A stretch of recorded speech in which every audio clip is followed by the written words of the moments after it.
신앙생활이 무엇입니까?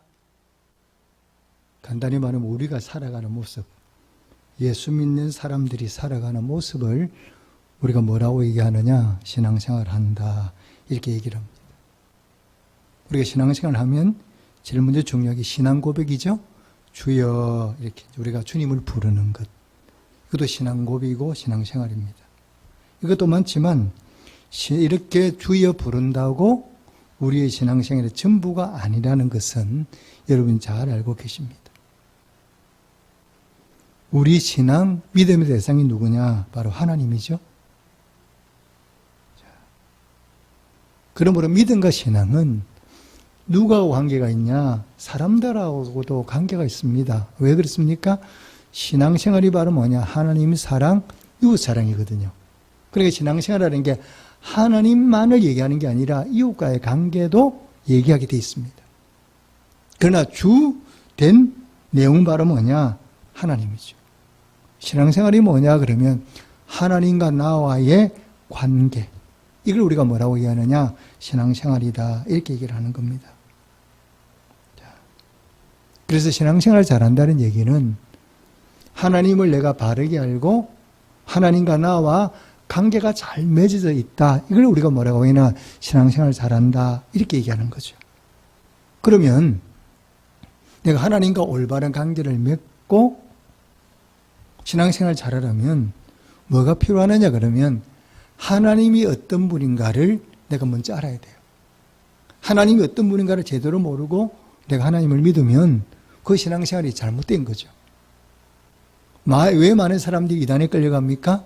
하나님을 잘못 알고 있으니까, 제대로 알지 못하니까 이단의 유혹에 넘어가는 거죠.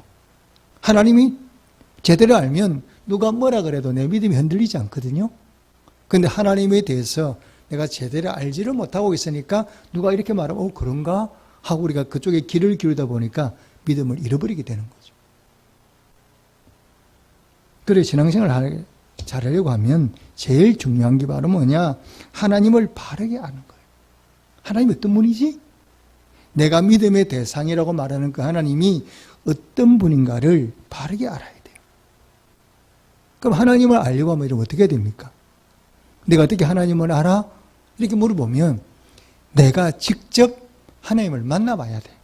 자, 여러분 결혼하실 때 선도 안 보고 그냥 결혼하셨나요? 안 만나보고 결혼하셨나요? 뭐 그런 분은 없죠.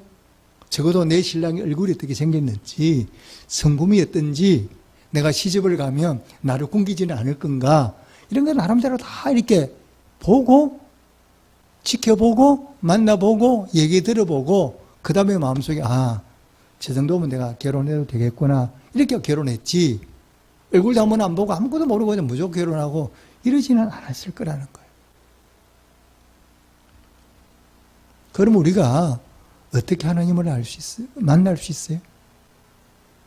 그럼 어떻게 내가 하나님을 만나서 하나님 어떤 분인가 바르게 잘 알 수 있느냐? 이렇게 물어보면 이 질문에 대해서 오늘 신구약 본문이 그 답을 말씀하고 있습니다. 자, 우리 먼저 구약으로 한 거 볼까요?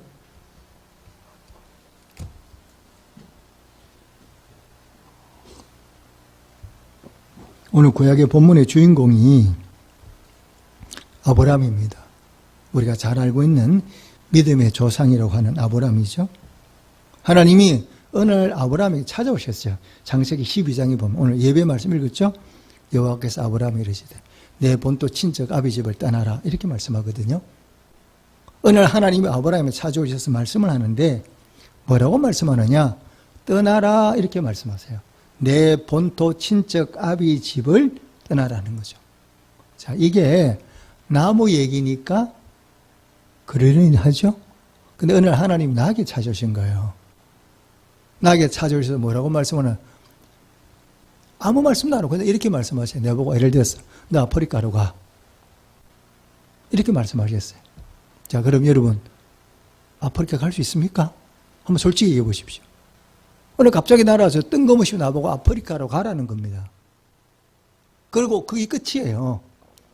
아프리카 가서 네가 뭐 하며 살아야 돼, 어떻게 살아야 돼, 이런 얘기 아무것도 없는 거예요. 그리고 그냥 막연하게 너 아프리카로 가라 이렇게 말씀하니까 그럼 여러분 가시겠습니까? 아마 이게 갈 분은 아무도 안 계실 거예요. 아브라함이 이렇게 말씀하신 거거든요. 아브라함이 지금 어디 살고 있습니까? 갈대아 우르에 살고 있어요. 갈대아 우르는 요즘 말로 말하면 이라크쯤 되거든. 그러니까 하나님이 떠나라고 말씀한 땅, 요즘 말로 말하면 옛날에 가나안 땅이었으니까 요즘은 이스라엘로 가는, 지금 이민 가라는 거예요. 근데 한 번도 가본 적도 없어. 가는 길도 몰라. 그래서 가서 뭘 하고 살아야 되는지도 몰라. 그런데 하나님이 떠나라 말씀하셨거든요. 그래서 이런 상황을 신약이 히브리서 11장 8절에는 뭐라고 말씀하느냐 그러면 갈 바를 알지 못하고 이렇게 말씀해요.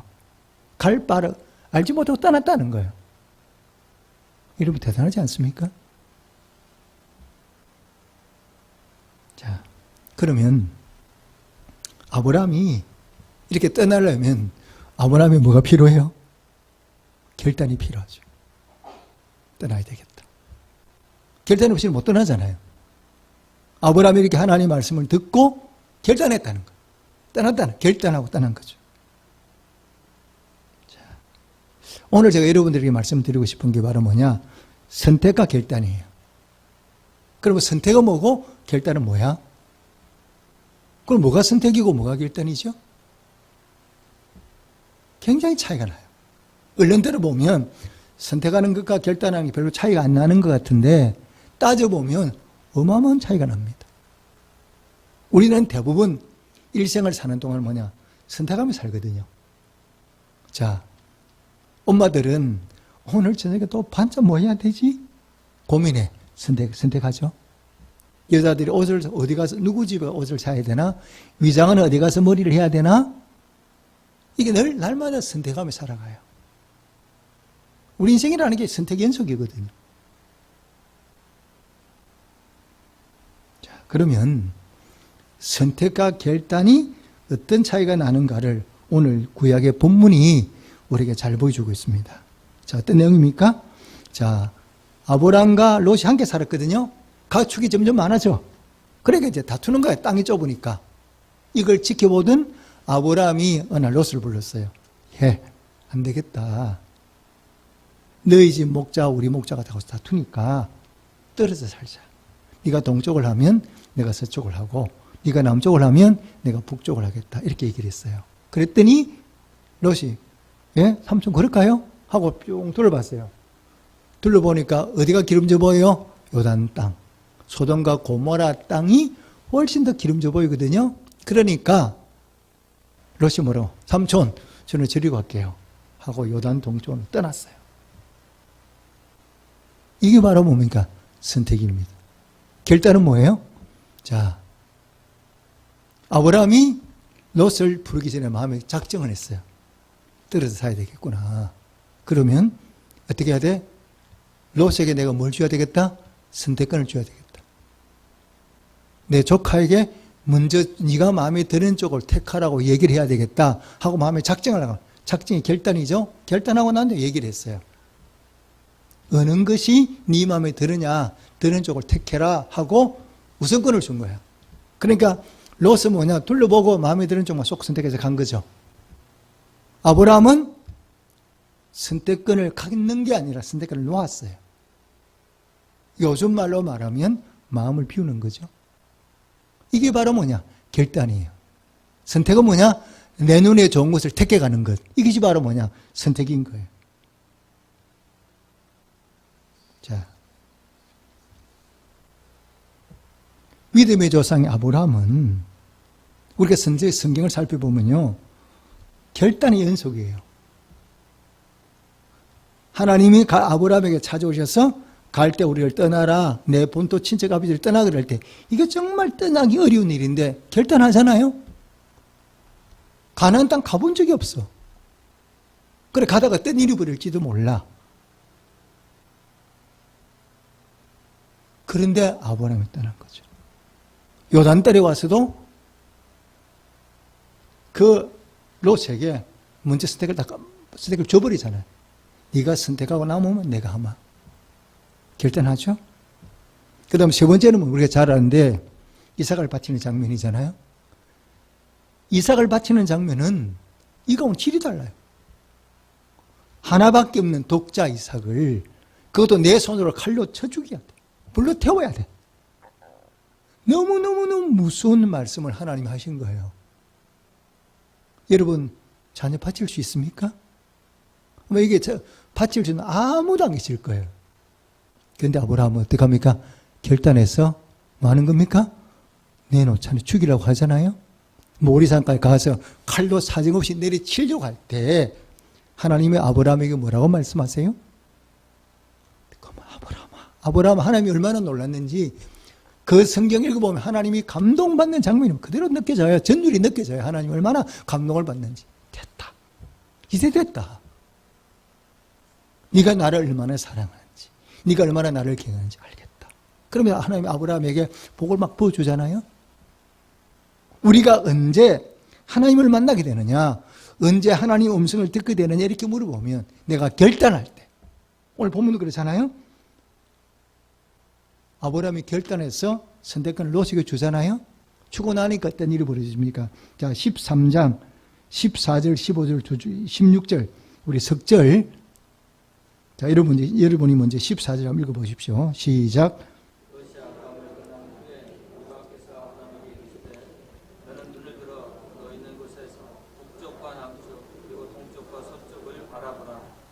보이는 땅을 내가 너와 네 자손에게 주리니 영원히 이르리라. 내가 내 자손이 땅의 태클 받게 하리니 사람이 땅의 태클을 능히 셀 수 있을진데 내 자손도 되리라. 아멘. 떠나간 롯에게는 하나님 아무 말씀 안 하셔. 안 찾아오셨어. 그런데 롯을 떠나보낸 다음에 아브라함에게는 찾아오셔서 하나님이 복을 주시는 장면이 기록되어 있잖아요.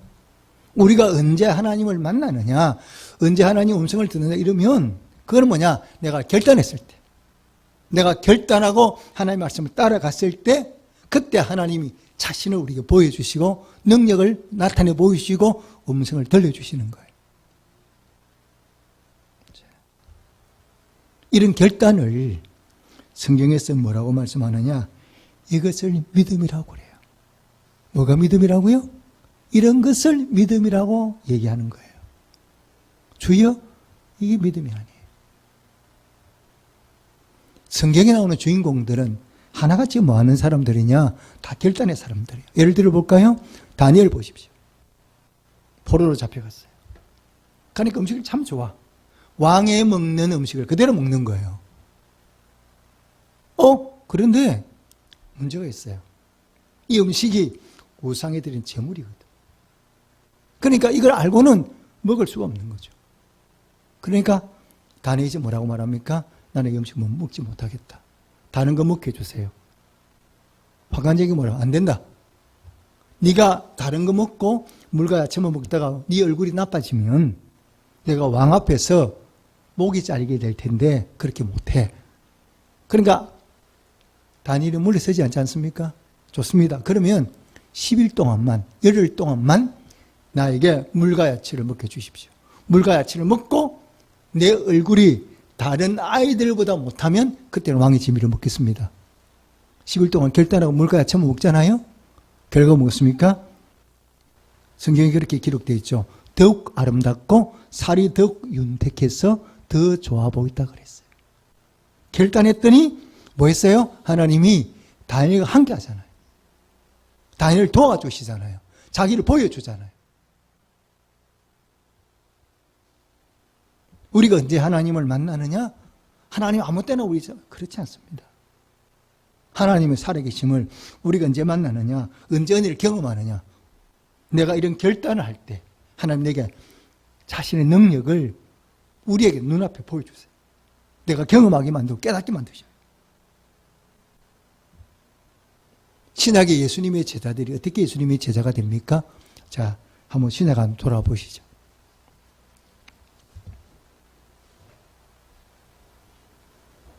자, 4장 22절 말씀입니다. 한 절만. 4장 22절 말씀 한 점을 읽겠습니다. 시작. 그들이 곧 배와 아버지를 버려두고 예수를 따르니라. 아멘. 예수님이 제자를 만났잖아요. 만났을 때 그들에게 뭘 요구하십니까? 나를 따르라. 이제부터 내가 너희를 고기 낚는 어부가 아니라 사람을 낚는 어부로 만들겠다. 이렇게 말했더니 그 제자들이 한 일이 바로 뭐냐? 배, 내 지금으로 말하면 직업 던져버렸다는 거예요. 아버지, 가족 버렸다는 거예요. 지금 내가 누리고 있는 것 다 던져버리고 예수님을 따랐어요. 우리 말하면 내가 누리는 거 다 뭐예요? 버려야 돼요. 이거는 결단하지 않고는 할 수가 없는 일이죠. 예수님의 제자가 되기 위해서 제일 먼저 한 일이 바로 뭐냐? 아버지와 배를 버리는 결단부터 시작하는, 여기서부터 시작이 안 되는 거예요. 결과가 뭐예요? 고기 잡는 어부에서 예수님의 제자가 되고 성경의 주인공이 되죠. 자, 그러면 제가 선택과 결단을 좀 더 쉽게 설명해 보겠어요. 선택은 바로 뭐냐? 뭐가 선택입니까? 우리가 선택이라고 말할 때 주로 우리가 하는 것은 내게 유익한 것. 선택은 뭐냐? 어디에 쓰느냐? 내게 유익한 것. 내가 좋아하는 것, 이런 걸 택해. 이런 걸 택할 때 우리가 선택한다고 얘기하죠. 어느 집에 가서 밥 먹을까? 맛있는 집. 어느 집에 옷을 살까? 대부분 선택은 나에게 유익한 게 관계되어 있어요. 선택이라는 거는. 내가 좋아하는 것. 왜? 선택할 때, 자, 여러분 선택할 때 맛없는 집, 내 마음에 안 드는 옷, 이런 거 안 사잖아요. 선택 안 하잖아요. 그렇지 않습니까? 다 내가 좋아하는 거 선택하잖아요. 근데 결단은 뭐냐? 그거하고는 달라. 내가 좋아하는 게 아니야. 이 결단은 바로 뭐냐? 내가 손해를 봐야 돼.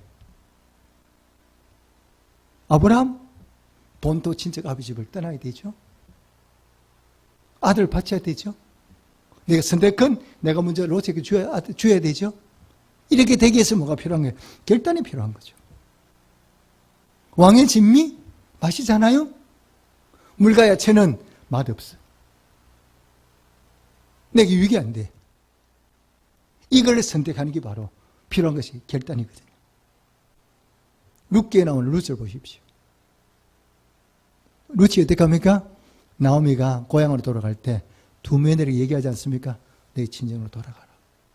그랬더니 큰 며느리인 오르바는 울면서 돌아가 버렸어요. 시어머니보다 친정을 선택했죠. 그런데 룻은 아니죠. 어머니가 돌아가라 그러니까 뭐라고 합니까? 그런 말씀하지 마십시오. 내 생명이 내가 죽는 날까지 어머니를 떠나지 않겠습니다. 누가 봐도 룻의 선택은 잘못된 선택이잖아요. 남편이라도 있으면 괜찮겠는데 남편도 없는 시어머니를 내가 모셔야 돼. 요즘 그런 분이 있습니까? 남편이 죽고 난 다음에 시어머니만 남았는데 그 시어머니를 내가 공경해야 돼. 공경할 사람이 있습니까? 없습니까? 요즘 현실로 봐서는. 그건 말도 안 되는 소리잖아요. 근데 그 일을 누가 하겠다고요? 룻이 하겠다는 거예요. 자기가 시어머니를 따라고 베들레헴 돌아가면 농토가 있는 것도 아니고 준비된 게 아무것도 없어요. 그런데 시어머니를 자기도 먹고 살기 어려운데 이 시어머니를 자기가 평생 죽을 때 공경을 해야 돼. 그런데 이를 누가 나서요? 룻이 결단하고 따라가는 거예요. 이걸 뭐라고 얘기해요? 결단이라고 얘기하는 거예요. 결단하고 갔더니 하나님이 룻을 버리셨나요? 하나님이 보아스를 예배해 놓으시다 만나게 하시고 부잣집에 며느리가 되게 하시고 주인 안방 마님이 되게 하시고 나아가서는 뭐니까 성경의 주인공이 되게 하신 거예요. 여러분 마리아 보십시오. 향유를 붓잖아요. 그 요즘 돈으로 치면 4천만 원 좀 된다고 얘기를 해요. 근데 그걸 한 방울 아낌없이 다 부어버린 거예요. 통째로 갖다 부어버린 거예요. 다른 사람 쳐다볼 때는 저 여자 미쳤나? 자기 전 재산이잖아요. 근데 그거를 한 방울도 아니고 다 쏟아 부어버리는 거예요. 이걸 지켜본 가룟 유다가 뭐라고 합니까? 잘못했다는 거죠. 예수님 그렇게 말씀하지 않으셨어요.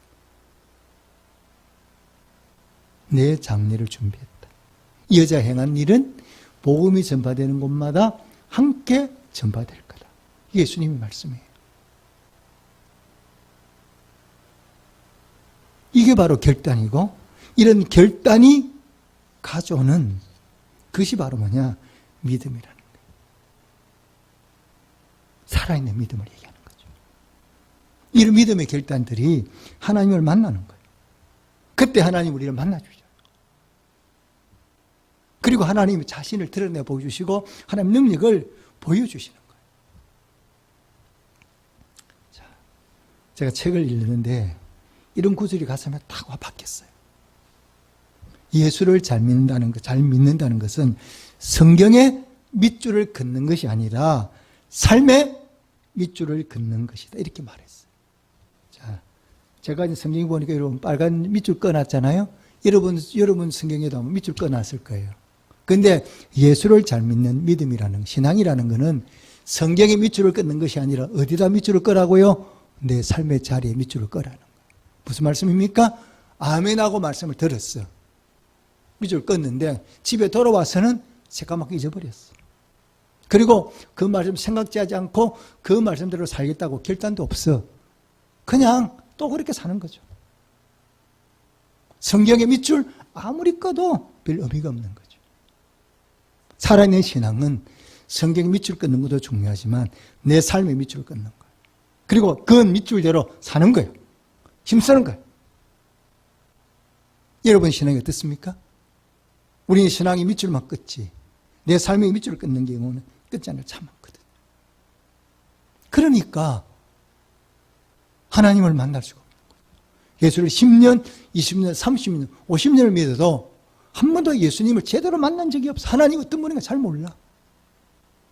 성경이 말한 그 하나님이 어느 날 내게 찾아오셔서 말씀하시고 그 성경에 나오는 기적들을 나는 경험해 본 적이 없어. 제가 이번에 성대 문제가 생겼지 않습니까? 생기고 난 다음에 제가 마음에 결단을 했어요. 이번은 수술하지 않고 고치겠다. 하나님의 은혜로 고치겠다. 이렇게 결단을 했어요. 자, 그러면 결단만 하고 가만히 있으면 하나님 그냥 고쳐주시나요? 그건 아니잖아요. 그때부터 제가 입을 닫았어요. 왜? 말을 하면 결절이 성대가 안 나으니까. 그래서 그때부터는 한 달 가까이를 필로서 이제 대화를 하고 그때부터 제가 이제 기도에 들어갔어요. 하루에 기도를 많이 할 때는 6시간, 적게 할 때도 4시간은 했어요. 그리고 중보기도를 부탁하고 제가 새벽에 와서 교회에서도 기도하지만 아침, 저녁, 점심, 저녁 3번을 하루 일봉산에, 매일 일봉산에 갔어요. 특히 새벽이나 밤늦게 가면 아무도 없어요. 그러니까 사람이 아무도 없으니까 조용하게 저 혼자 걸으면서 기도하기가 너무 좋은 거죠. 그래서 밤마다 그 길을 갔어요. 낮도 가고 밤도 가고. 기도를 정말 간절하게 했어요. 한 달쯤 됐어요. 다시 병원에 가서 검진을 했는데 혹이 그대로 있는 거예요. 얼마나 간절하게 기도했는데 혹이 그냥 그대로 있는 거예요. 말 한마디 안 했는데.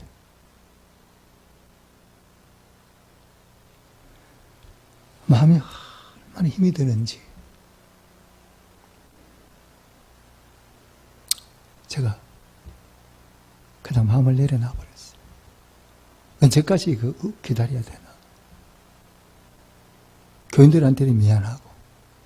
그래서 제가 하나님 뜻이 아닌가 보다. 그래 결단을 내려놓고 수술하기로 마음을 먹었어요. 그걸 병원을 찾아갔습니다. 찾아가니까 이미 환자들이 너무 많아서 제가 빨리 해야 3주 후에 수술을 받을 수가 있어요. 그리고 돌아왔어요. 근데 돌아오기 전에 그 교수님이 한 주간만 더 있다가 다시 오래요. 그래서 한 주, 그때부터는 이제 수술할 거라고 마음 먹었으니까 얘기도 했어요. 이제 그때부터는. 어차피 수술할 거니까 뭐, 얘기도 좀 하고. 마음이 불편하죠. 한 주 있다가 다시 병원을 갔어요. 병원을 가니까, 혹이 줄은 거예요. 한 주간 사이에. 크기가.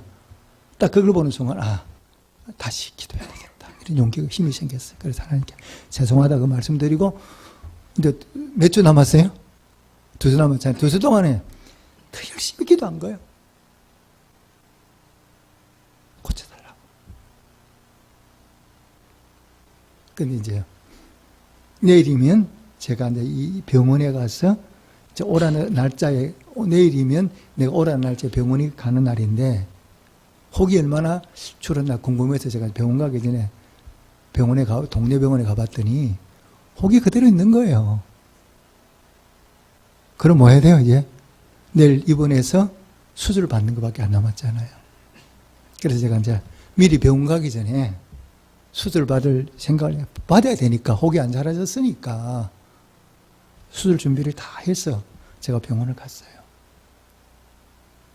그래서 의사 선생님이 이제 다시 검사를 하잖아요. 검사를 하는데 저는 이미 이제 하루 전에 제가 혹을 봤잖아요. 그러니까 모니터를 별로 안 본 거예요. 이미 알고 있으니까. 혹이 얼마나 좋은데 볼 것도 없잖아요. 내가 어제 봤는데 뭐. 근데 모니터를 보고 난 다음에 의사 선생님이 뭐라고 말씀하느냐. 이 정도면 수술 안 해도 된다는 거예요. 아니, 어제 내 눈으로 모니터에서 혹이 난 걸 봤는데 의사 선생님은 뭐라고 얘기하느냐. 이 정도면 수술 안 해도 괜찮대. 한 달쯤이라 다시 한번 보자. 이렇게 돌려보내는 거예요. 자, 여러분 같으면 어떻게 하겠습니까? 제가 너무 이제 혼란스러운 거예요. 뭐가 뭐지? 어떻게 되겠지? 제가 돌아온 거예요. 돌아왔어요. 얘기를 해보는데, 목소리가 제대로 나는 거예요. 하나님 고쳐주셨나? 하루 사이에? 근데 좀 지나고 나니까 다시 또 흰소리가 또 나와. 이게 또 소리를 또 못 내겠는 거예요. 어떨 때는 소리가 좀 좋았다, 나빴다, 이게 왔다 갔다 하는 거예요. 이 마음이 이제 더 힘이 드는 거예요. 그래서 이제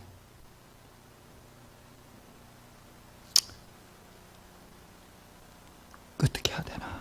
제가 이제 고민이 쌓였어요. 어떻게 하지?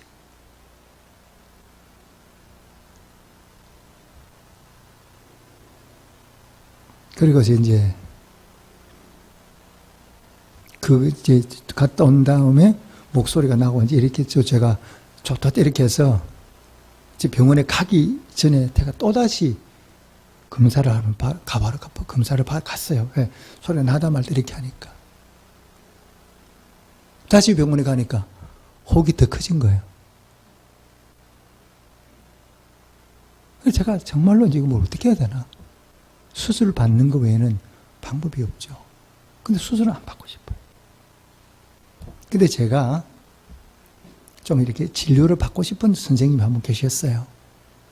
근데 그분하고는 이제 뭐 잘 안 맞았는데, 우연하게 그분하고 이제 이렇게 진료 스케줄이 맞아서 제가 이제 혹이 있다는 걸 알고 이 그분을 한번 만나러 갔어요. 그분 만나러 가서 좀 이걸 상의해 보려고. 이날이 이제 혹이 더 커진 상태에서 이제 제가 그분을 찾아뵌 거거든요.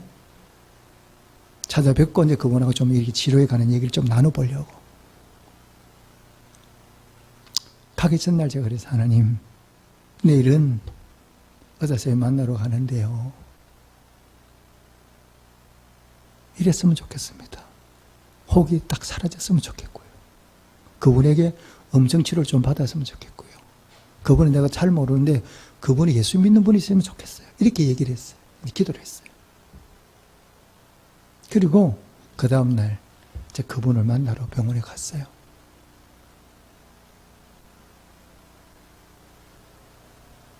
그랬어요. 그분 병원에 데려가서 이제 인사를 하고 내시경으로 제 성대를 보는데, 혹이 끝이 사라진 거예요.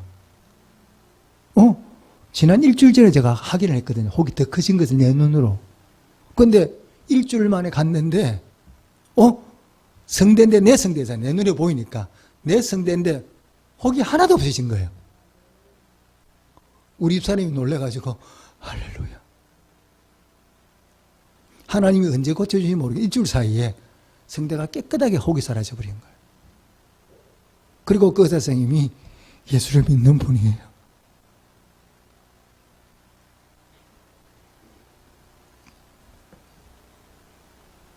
그래서 오늘 이 자리에 서게 된 겁니다.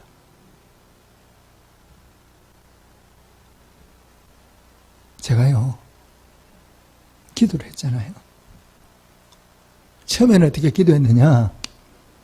고쳐달라고 기도했어요. 처음에는.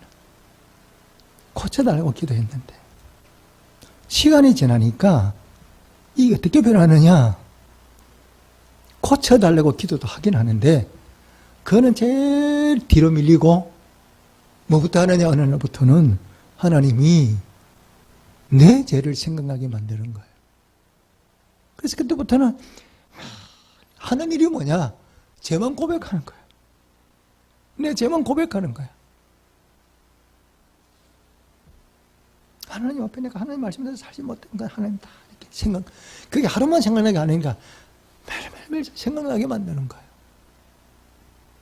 그래서 많은 시간들을 이제는 고쳐달라 기도하는 게 아니라 하나님 앞에 내 죄를 자꾸 고백하고 뉘우치고 회개하는 거예요. 참 많은 시간들을 하나님 앞에 내 죄를 내어놓고 그동안 내가 양떼를 얼마나 사랑했나. 하나님 말씀을 내가 어떻게 잘 전했나. 내 부족함들이 자꾸 생각하게 만드는 거예요. 제가 죄를 날마다 회개한다 그랬더니 후배 목사님이 저한테 그래요. 목사님 뭐 회개할 게 있습니까? 목사님한테도? 이렇게 얘기를 하는데 그게 아니에요. 한 번은 집에서 가정예배를 드리는데 레이기 말씀을 읽는 날이었어요. 근데 그 레이기 말씀 가운데 거룩한 제사장이라는 단어가 나오는 거죠. 근데 옛날로 말하면 제가 뭐예요? 제사장이잖아요. 의식 목사지 옛날로 말하면. 그런데 내가 거룩한 제사장인가? 제사장은 그렇게 해야 된다는데 내가 거룩한 제사장인가? 아니잖아.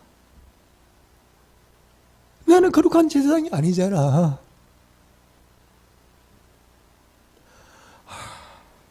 마음이 힘이 드는지 저 혼자 산에 와서 참 많이 울었어요. 하나님 영광에서 살아라 그랬는데 내가 하나님 영광에서 한 게 뭐야? 내가 하나님 영광을 위해서 한 게 뭐야? 아무것도 없어요.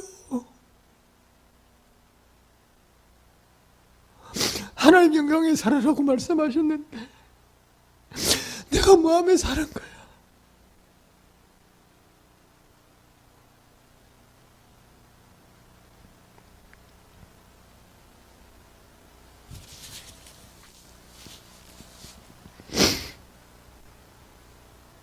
하나님께 받은 은혜는 너무 많은데 나는 뭐하며 산 거야 그러면? 내가 양떼를 얼마나 사랑했나? 내가 양떼를 얼마나 사랑했지? 그때로는 내 양떼 사랑은 더 많았지만 내가 정말 힘들고 어려운 사람들 얼마나 가슴이 붕고 그들을 사랑했나?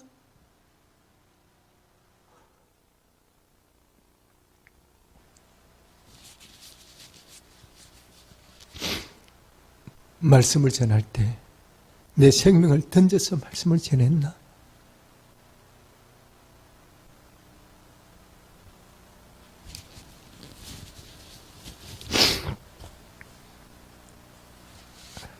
참 부끄러웠습니다. 그런 회개를 하고 나니까 하나님이 어느새 제 목을 고쳐 놓으신 거예요.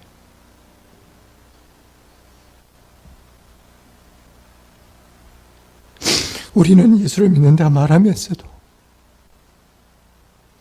우리는 하나님의 말씀대로 안 살잖아요.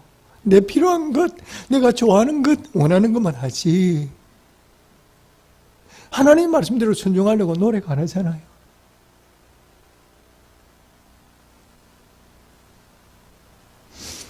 여러분, 가정예배 드리는 게 그렇게 어렵나요? 가정예배 드리는 게 그렇게 힘드나요?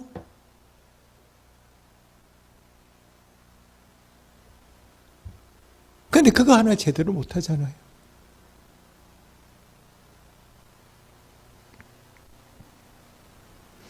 우리가 코로나가 왔는데 여러분 이 코로나 핑계대고 우리 예배 잘 안 드리잖아요. 기도 자리에 안 나오잖아요. 새벽 기도 나왔다고 코로나 걸린 사람 아무도 없습니다. 정부에서 밝혔잖아요. 교회 본 예배 드리는 데는 한 번도 발생한 적이 없어요. 정부가 인정을 했어요. 근데 우리는 핑계대고 예배 안 나오잖아요. 물론 여러 가지 어려움 때문에 못 나온 분들 계시는 게 있겠죠. 근데 우리가 미리 핑계대고 안 나오는 거죠.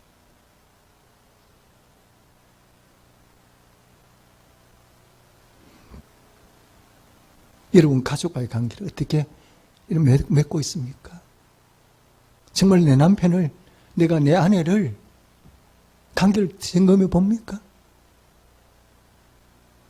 저는 이번 일을 통해서 가족의 소중함, 내 아내가 얼마나 귀중한 존재인지, 내 아이가 얼마나 귀중한 존재인가를 내가 가슴 깊이 깨닫게 되더라.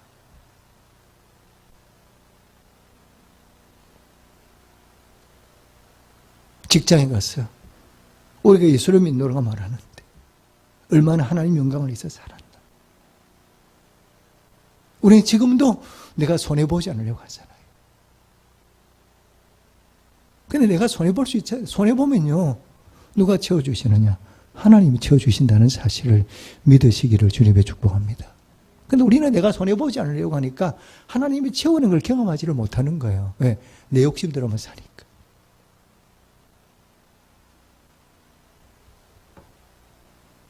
우리 모두는 연약한 존재이기 때문에 100% 거룩하게 못 삽니다. 근데 하나님이 귀하게 보시는 거는 뭐냐? 내가 부족해도, 그래도 어떻게 좀 하나님 말씀대로 살아보겠노라고. 어떻게 하나님 말씀대로 살겠노라고. 우리가 몸부림치는 모습 자체를 하나님이 귀하게 보시는 거거든요. 제가 이번에 여러분, 참 날씨가 많이 추웠잖아요, 한파가. 근데 한파 때도 제가 한 번도 일봉산을 빠져본 적이 없어요. 그렇게 눈이 오고 그렇게 날씨가 추워도 제가 한 번도 그러지 않고 일봉산을 밤마다 산에 기도하러 갔어요. 우리 아이들, 우리 집사님이 그래요. 너무 대단하다. 이 추위에 어디 가냐고. 한 번에 제가 일봉산에 기도를 오래 하다 보니까 핸드폰을 안 가져갔는데 11시 반 돼도 집에 안 올라오니까 우리 김 목사님하고 우리 교인들이 다 내가 난리가 난 거야. 우리 집사람하고. 내가 안 오니까.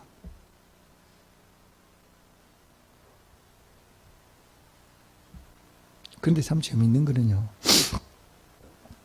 산에 가는 게 너무너무 좋아요. 아무리 추워도 가고 싶은 거야. 싫은 게 아니라.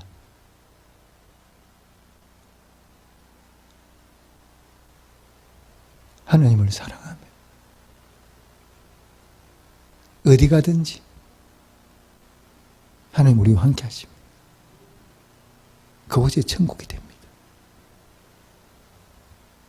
오늘 주신 말씀 붙들고 여러분 큰 거 생각하지 마시고요. 지금 내가 하나님 앞에 버려야 될 것이 뭔지, 회개해야 될 것이 뭔지, 내가 결단해야 될 게 무엇인가를 한 번도 점검해 보십시오. 그리고 그것을 좀 그걸 시작해 보십시오. 그럼 반드시 그동안 한 번도 내가 하나님의 은혜를 경험하지 못했는데, 하나님이 살아계심을 느끼지 못했는데, 그 성경 말씀 은혜를 내 가슴에 확 박히게 되고, 하나님이 나를 도우시네, 하나님 살아계시네, 경험하게 됩니다. 그래서 천국은 누가 받는다고요? 침노하는 자가. 제가 목 상태가 깨끗이 100% 다 나가지고 오늘 강단을 쓴 게 아닙니다. 이것도 도전입니다. 도전했더니 하나님이 1, 2부, 3부로 다 설교할 수 있도록 도와주셨어요. 신앙은 선택이 아니고 뭐라고요? 결단입니다. 다니엘도 결단했고, 아브라함도 결단했고, 사도 바울도 결단했잖아요. 룻도 결단했잖아요. 선택한 게 아니거든요. 선택이 아닌 결단의 삶을 통해서 정말 하나님의 능력, 하나님의 살아계심을 다 삶의 자리에서 경험하고 더 풍성한 하나님을 경험하며 살아가는 우리 모든 성도들이 되시기를 주님으로 축복합니다. 아멘. 기도하겠습니다.